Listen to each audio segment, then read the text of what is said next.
اکثر لوگوں کے ذہن میں ایک سوال پیدا ہوتا ہے کہ جنت میں انسان کیسی زندگی بسر کریں گے۔ اس ضمن میں قرآن اور حدیث ہمیں کچھ باتیں بتاتی ہیں۔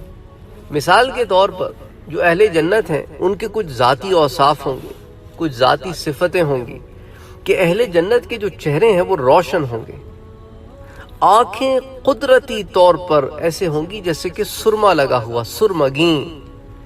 سر کے بالوں کے علاوہ سارے جسم پر کہیں بال نہیں ہوں گے، حتیٰ کہ داڑھی اور مونچھ کے بال بھی نہیں ہوں گے۔ عمریں 30 اور 33 سال کے درمیان ہوں گی۔ قد کم و بیش 90 فٹ کے برابر ہوگا۔ اہل جنت ہر قسم کی غلاظت سے پاک اور صاف ہوں گے، حتیٰ کہ تھوک اور ناک تک نہیں ان کی نکلے گی۔ پسینہ آئے گا لیکن اس میں مشک کی خوشبو آئے گی۔ اہل جنت ہمیشہ خوش رہیں گے، مسکراتے رہیں گے، کوئی غم، کوئی دکھ، کوئی رنج، کوئی پریشانی کچھ نہیں ہوگا۔ اور اسی طرح اہل جنت ہمیشہ صحت مند رہیں گے، کبھی بیماری نہیں آئے گی، کبھی بڑھاپا نہیں آئے گا، کوئی موت نہیں ہے۔ اچھا، جنتی خواتین کی جس صفت کا قرآن مجید میں بار بار ذکر کیا گیا ہے وہ یہ ہے کہ جنتی عورتیں انتہائی باحیا اور شرمیلی ہوں گی، نگاہیں نیچی رکھنے والی ہوں گی، حسن و جمال میں لولو اور مرجان جیسے موتیوں سے بڑھ کر حسین و جمیل ہوں گی۔ اچھا، ارشاد نبی صلی اللہ علیہ وآلہ وسلم ہے، یہ بخاری شریف کی روایت ہے کہ جنت کی عورت اگر لمحہ بھر کے لیے دنیا میں جھانک لے تو اس کا چہرہ مغرب و مشرق کے درمیان ہر چیز کو روشن کر دے گا، اور مشرق و مغرب کے درمیان ساری فضا کو خوشبو سے معطر کر دے گا۔ اچھا، اسی طرح جنت میں کوئی شخص جو ہے نا وہ بن بیاہا نہیں ہوگا، کوئی ایسا کوئی کنوارا نہیں پھر رہا ہوگا۔ تو ہر ایک کی ایک عائلی زندگی ہوگی، ایک خانگی زندگی، گھر کی زندگی ہوگی۔ اچھا، ہر آدمی کی 2 بیویاں ہوں گی کم سے کم، زیادہ اللہ تعالیٰ بہتر جانتے ہیں۔ اچھا، یہ دونوں بیویاں جو ہیں نا یہ بنت آدم سے ہی ہوں گی، یعنی اولاد آدم سے ہی ہوں گی۔ ایسا نہیں ہوگا کہ کسی اور جنس سے انسان کی شادی ہو جائے، نہیں۔ اچھا، دنیا کی ان عورتوں کو اللہ تعالیٰ جنت میں داخل ہونے سے پہلے دوبارہ پیدا فرمائیں گے اور اسی حسن و جمال سے نوازیں گے جو جنت میں پیدا ہونے والی عورتیں یعنی حوروں کا ہوگا۔ ان عورتوں کو نئی پیدائش کے بعد کسی انسان یا جن نے چھوا تک نہیں ہوگا۔ یہ عورتیں اپنے شوہروں کی ہم عمر ہوں گی، باحیا ہوں گی، شرمیلی ہوں گی، پردے دار ہوں گی، نرم و نازک ہوں گی اور اپنے شوہروں سے ٹوٹ کر پیار کرنے والیاں ہوں گی۔ جنتی لوگ اپنے اپنے محلات کے اندر اپنی بیویوں کے ہمراہ گھنے اور ٹھنڈے سایوں میں بہتی نہروں کے کنارے سونے چاندی اور موتیوں سے آراستہ مسندوں پر بیٹھے خوش گپیاں کریں گے، کھائیں گے، پئیں گے، اور ان کے کھانے پینے کے انتظامات کے لیے خواتین کو کوئی زحمت نہیں اٹھانا پڑے گی۔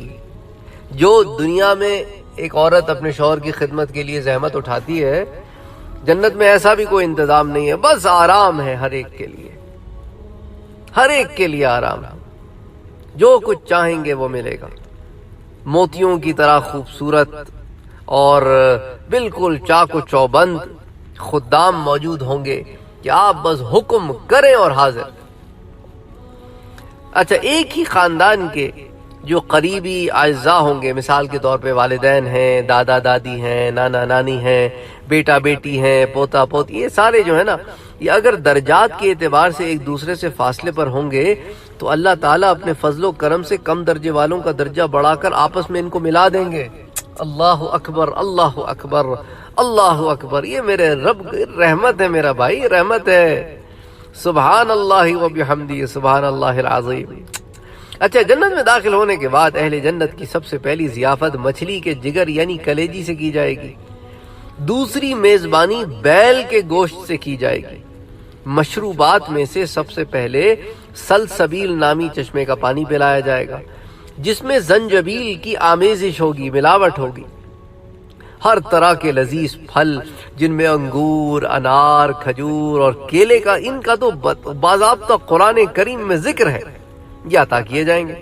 اور ہر طرح کے خوش ذائقہ خوشبودار مشروبات جن میں سے دودھ ہے، شہد ہے، آب کوثر ہے اور زنجبیل یا کافور کی آمیزش والا پانی ہے۔ سبحان اللہ، سبحان اللہ سبحان اللہ. اللہ تعالیٰ کی نعمتیں ہی نعمتیں ہوں گی، نعمتیں ہی نعمتیں ہوں گی. اچھا، ایک حوض کوثر ہے اور ایک جو ہے نا وہ حوض کوثر میں جہاں سے پانی لایا جائے گا وہ الگ ہے.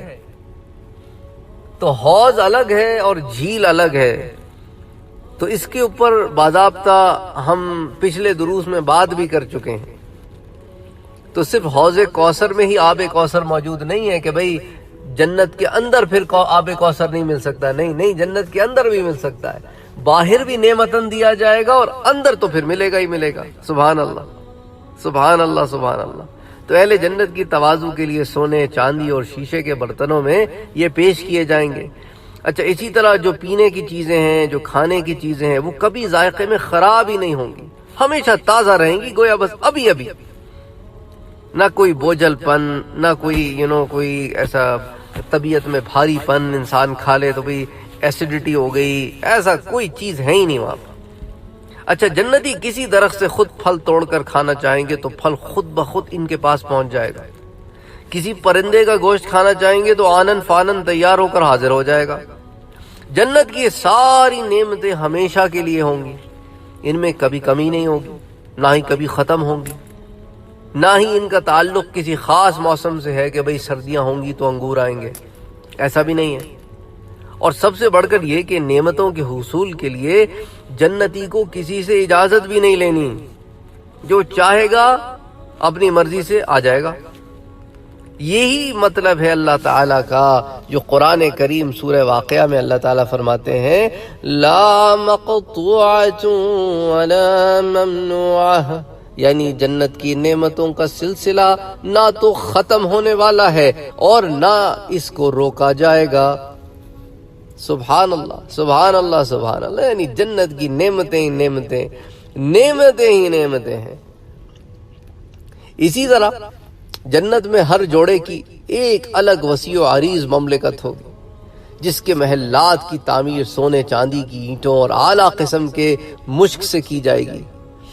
تو یہ آپ کے جو سونے چاندی کی اینٹیں لگا کے بیچ میں جو آپ بھرتے ہیں نا، اس کو آپ انگریزی میں کہتے ہیں موٹر، وہ جس سے آپ مسالہ جس سے آپ جوڑتے ہیں، تو وہاں پر جس مسالے سے جوڑا جائے گا نا وہ بھی مشک کا ہوگا، خوشبودار مسالہ ہوگا کہ گھر کی دیواروں سے بھی خوشبو آتی ہوگی.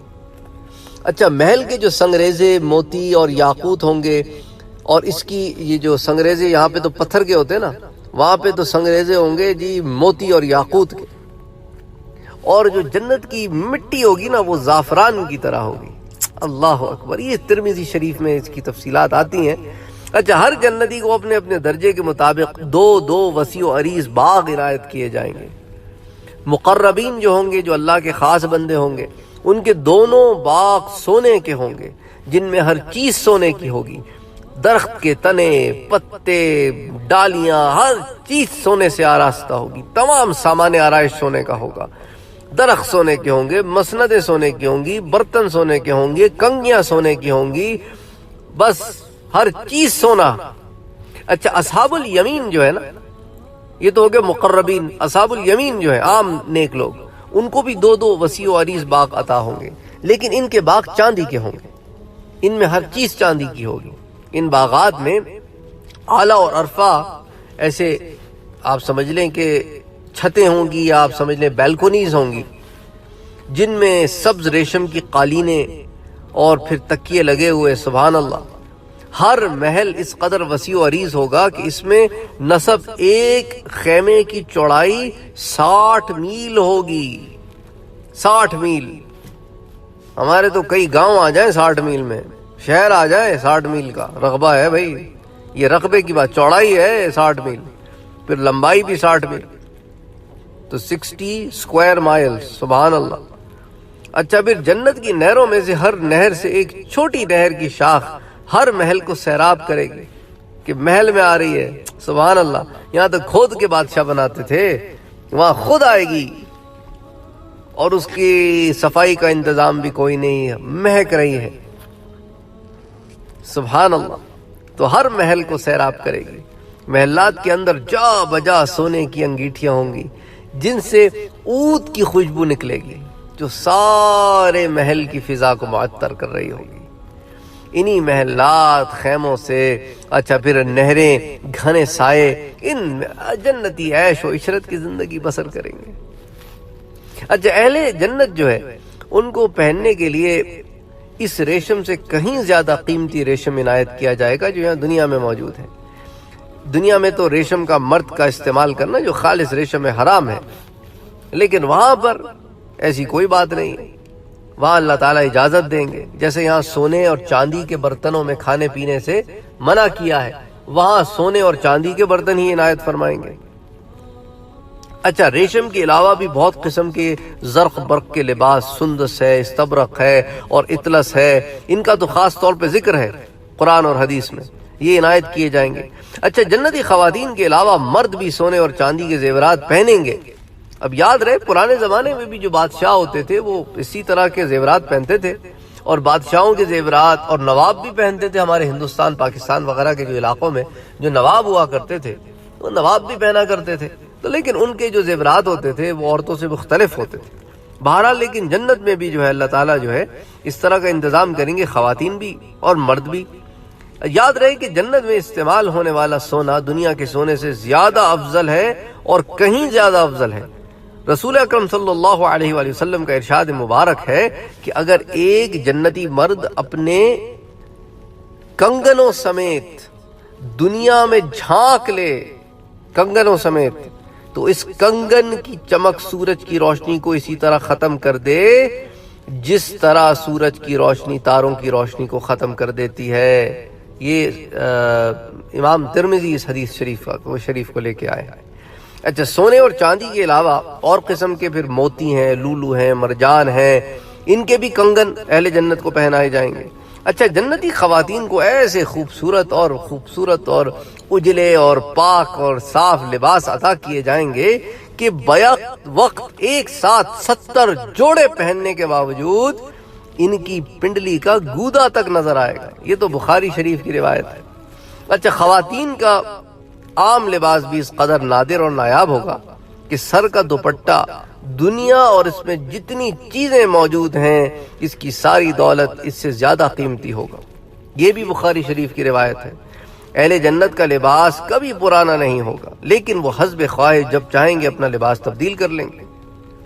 اسی لیے قرآن پاک میں سورہ قاف میں اللہ عز و جل فرماتے ہیں کہ ھذا ما توعدون لکل اواب حفیظ۔ اللہ اکبر، یہ ہے شان اس جنت کی جس کا تم لوگوں سے وعدہ کیا جاتا ہے۔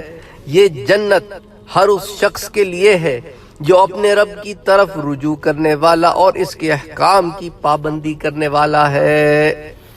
سورہ قاف کی آیہ نمبر 33 آپ ملاحظہ فرمائیں، آپ کو یہ مل جائے گی۔ بہرحال یہ چند تفصیلات میں نے اس درس میں جمع کی ہیں، کچھ اور تفصیلات انشاءاللہ تعالی پھر اگلے درس میں آپ کے سامنے پیش کروں گا۔ وما علینا الا البلاغ۔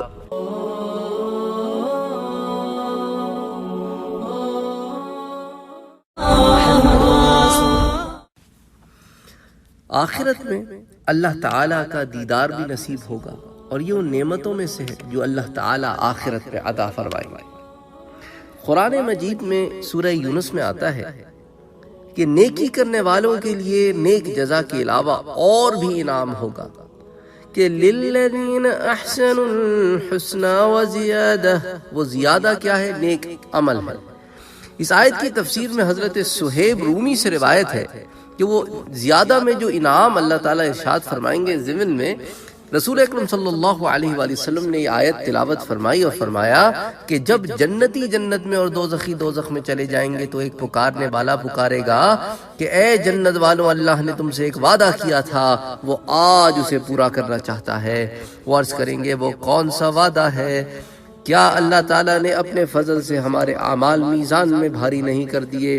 کیا اللہ نے ہمیں آگ سے بچا کر جنت میں داخل نہیں فرمایا؟ اس وقت پردہ اٹھے گا اور اہل جنت کو اللہ کا دیدار نصیب ہوگا۔ حضرت صہیب رضی اللہ تعالیٰ عنہ فرماتے ہیں کہ اللہ کی قسم، رویت باری تعالیٰ سے زیادہ پسندیدہ اور آنکھوں کو سرور بخشنے والی کوئی دوسری چیز اہل جنت کے لیے نہیں ہوگی۔ یہ صحیح مسلم کی روایت ہے۔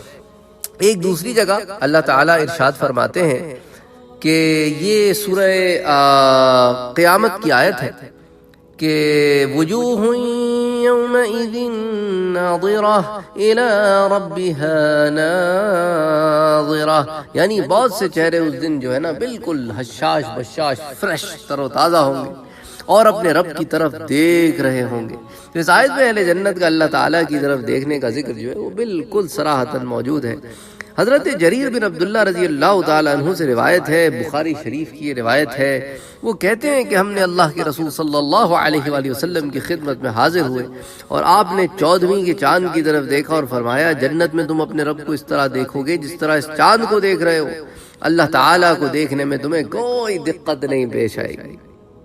اچھا، یہ جو صفات میں نے آپ سے پچھلے درس میں عرض کی تھیں اور کچھ صفات اس درس میں عرض کی ہیں، ان صفات کو یہاں پر جو میں نے ذکر کیا یہ میرا آپ سمجھ لیں کہ بڑا قلیل علم میں جو صفات میں نے جمع کی کر سکا وہ آپ کے سامنے میں نے بیان کر دی۔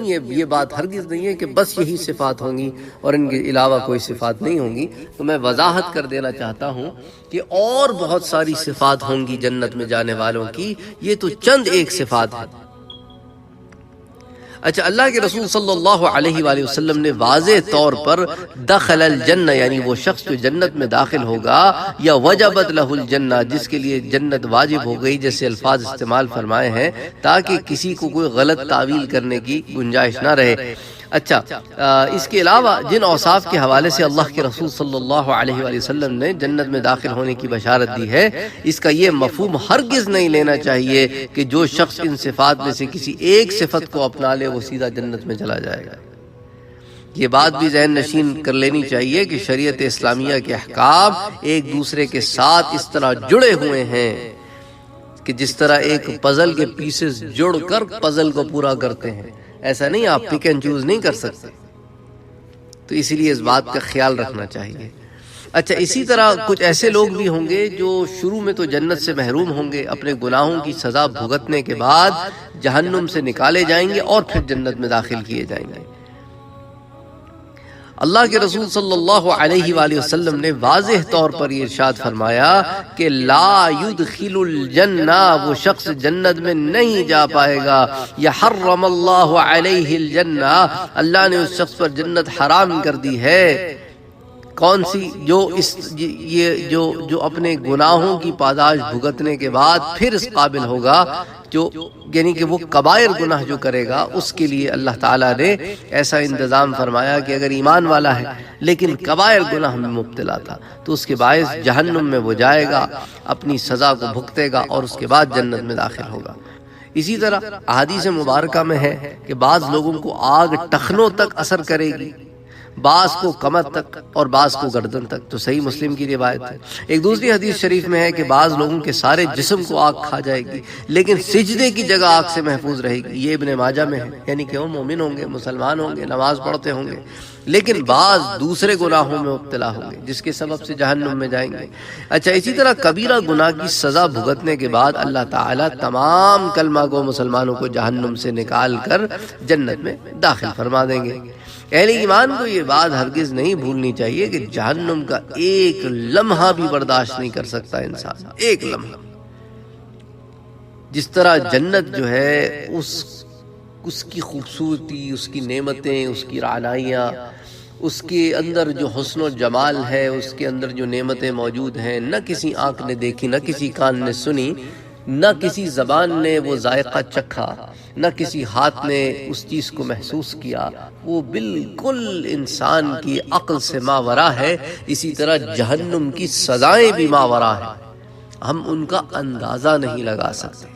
اس لیے بہت سارے مسلمانوں نے یہ بات کو مذاق سے ہی کہتے ہیں، لیکن یہ باتیں مذاق سے بھی نہیں کہنی چاہیے۔ کیا جہنم کے بعد پھر جنت میں ہی جائیں گے نا؟ جہنم کا ایک لمحہ بھی برداشت نہیں کر سکتے۔ اللہ سے دعا کیا کرو کہ اللہ تعالیٰ کبائر سے بچائے، ان گناہوں سے بچائے جو جہنم میں جانے کا موجب بنے، اللہ تعالیٰ معاف کرے اور اللہ تعالیٰ ہمارے دانستہ نادانستہ ہر طور کے گناہوں کو معاف فرمائے، ہماری توبہ قبول فرمائے اور ہمیں جنت کا حقدار بنائے، بغیر کسی سوال جواب کے جنت میں داخل ہوں۔ اللہ کا ذکر کثیر رکھیں، 33 مرتبہ سبحان اللہ اور 33 33 مرتبہ الحمدللہ اور 33 مرتبہ اللہ اکبر، پھر اس کے بعد یہ ایک مرتبہ پڑھیں جو میں نے آپ کو ابھی عرض کیا کہ لا الہ الا اللہ وحدہ لا شریک لہ لہ الملک ولہ الحمد وہو علی کل شیء قدیر۔ یہ پھر یوں کہیں تو اللہ تعالیٰ اس کے اس بندے کے تمام صغیرہ گناہ، خواہ وہ سمندر کے جھاگ کے برابر ہی کیوں نہ ہو، معاف فرما دیتے ہیں۔ یہ صحیح مسلم کی روایت ہے۔